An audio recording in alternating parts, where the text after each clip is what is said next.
آپ دیکھ رہے ہیں میرا یوٹیوب چینل دا کیپچرنگ۔ ویڈیو میں آگے بڑھنے سے پہلے چینل کو لازمی سبسکرائب کر لیں۔ عافیہ صدیقی، شاید ہی کوئی انسان ہوگا پاکستان میں جس کو عافیہ صدیقی کے بارے میں نہیں معلوم ہوگا یا وہ انہیں جانتا نہیں ہوگا۔ عافیہ صدیقی ایک پاکستانی نیورو سائنٹسٹ تھی۔ انہوں نے امریکہ کے بہت نامور تعلیمی اداروں سے تعلیم حاصل کی تھی، جن میں MIT انسٹیٹیوٹ تھا جو بہت نامور انسٹیٹیوٹ ہے، اور یونیورسٹی آف ہیوسٹن تھا، اور اسی طرح سے اور سے بہت ادارے تھے جن میں انہوں نے تعلیم حاصل کی تھی۔ بے حد ذہین خاتون تھیں۔ عافیہ صدیقی کی بہن فوزیہ صدیقی بہت ایکٹیو رہی ہیں اور اب تک ایکٹیو ہیں وہ اپنی بہن کی رہائی کے لیے۔ ان کی بہن 2003 میں ان کو کراچی سے ان کی کار سے ہی اور ان کے بچوں سمیت اغوا کر لیا تھا۔ اس کے بعد پھر وہ کافی ان کی تلاش جاری رہی، وہ ان کا کوئی اتا پتہ معلوم نہیں ہوا، اور چند سال کے بعد کا انکشاف ہوا تھا۔ وہ افغانستان کی بگرام کے ایک امریکی فوجی اڈے میں ہوا تھا، جیل میں قید تھی۔ وہاں کا ایک سیکیورٹی گارڈ میرے خیال سے تھا، وہ کہتا ہے کہ میں نے آج تک کسی بھی قیدی کو کسی بھی اس طرح سے ایسا قیدی نہیں دیکھا جو حالت انہوں نے عافیہ صدیقی کی ہوئی تھی۔ ان کی چیخوں کی آوازیں سنائی دیتی تھیں اور جسم کانپ جاتا تھا جو انہوں نے اس خاتون کا حال کیا ہوا تھا۔ امریکہ حکام نے کہا کہ انہیں ان کے قبضے سے ایسی دستاویزات ملی تھیں جن میں بم بنانے کے بارے میں بات کی گئی تھی اور اس میں امریکہ کے مختلف مقامات کی فہرست دی گئی تھی۔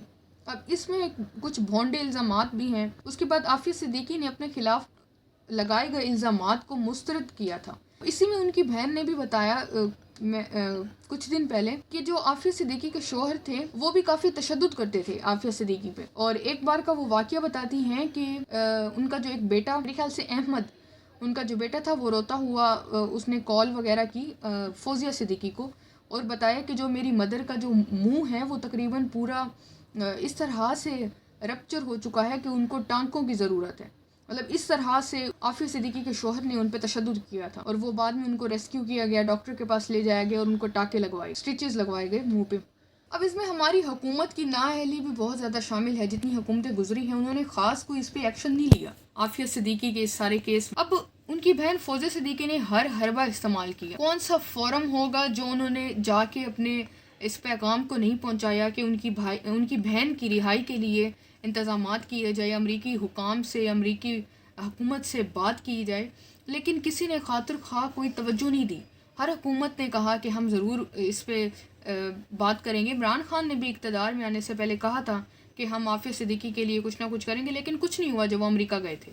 اب جب ان کو اغوا کیا گیا تھا تو اغوا کے بعد 2008 میں تقریباً ان کے ایک بیٹے کو رہا کیا گیا اور وہ افغانستان سے میرے خیال سے ملا، پھر بیٹی، لیکن ابھی تک مریم بھی وہ بھی مل گئی، لیکن ابھی تک سلیمان جو ہے وہ ابھی بھی نہیں ملا، اور ابھی تک یہ ہے کہ وہ کہاں ہے، کوئی اس کا اتا پتہ معلوم نہیں ہے۔ اب اس سال فروری میں جس جیل میں عافیہ صدیقی قید ہیں وہاں سے 2 پاکستانی بھائیوں عبدالرحیم غلام ربانی اور محمد احمد غلام ربانی کی 20 سال بعد رہائی کو ممکن بنانے والے انسانی حقوق کے ایک ممتاز وکیل جو ہیں، انہوں نے ایک انگریز وکیل ہیں، فورڈ سمتھ ان کا نام ہے، ان کا اگلا مشن پاکستانی شہری عافیہ صدیقی کی رہائی ہے۔ اب یہ ایک بہت بڑا چیلنج ہے ان کی رہائی۔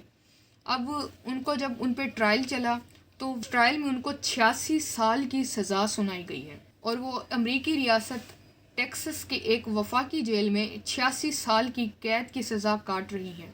انہیں 2010 میں نیو یارک کی وفاقی عدالت نے امریکی شہریوں کو قتل کرنے کی کوشش سمیت 7 الزامات میں سزا سنائی تھی، اور 86 سال کی سزا سنائی۔ آپ ذرا سوچیں، 86 سال۔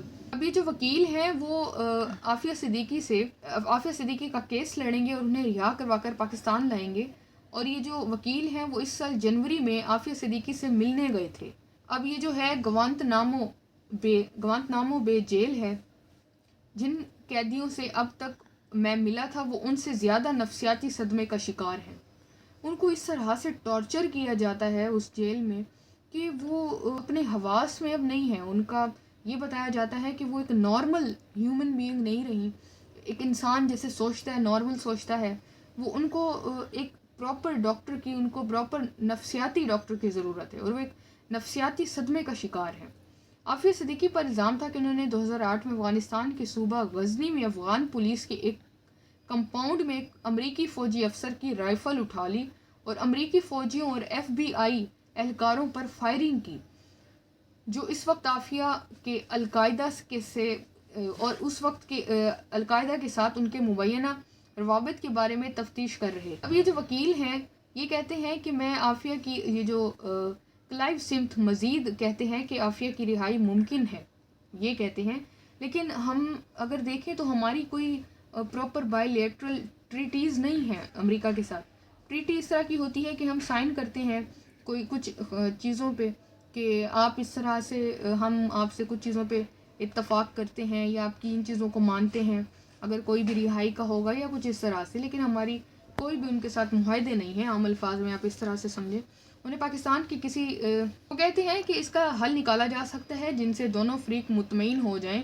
عافیہ صدیقی اس وقت جیل میں ٹیکساس کی جیل میں قید اور سزا کاٹ رہی ہیں۔ اب یہاں پہ جو کچھ قانونی ماہر ہیں وہ کہتے ہیں کہ ایسی کوئی چیز نہیں ہے قانون کے اندر جس میں آپ ان کی سزا کو چیلنج کر سکیں امریکی قانون میں۔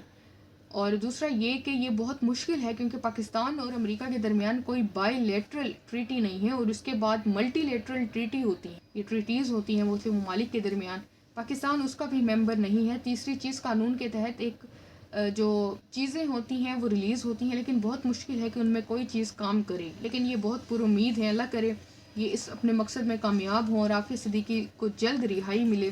اب دوسرا یہ کہ میں آپ کو یہ بتاؤں کہ حمزہ یوسف کون ہے۔ گزشتہ دنوں حمزہ یوسف اسکاٹ لینڈ کے فرسٹ منسٹر بنے ہیں، پاکستانی ہیں یہ۔ فرسٹ منسٹر کون ہوتا ہے؟ ویسے تو پرائم منسٹر ہوتا ہے لیکن اسکاٹ لینڈ میں فرسٹ منسٹر ہوتا ہے۔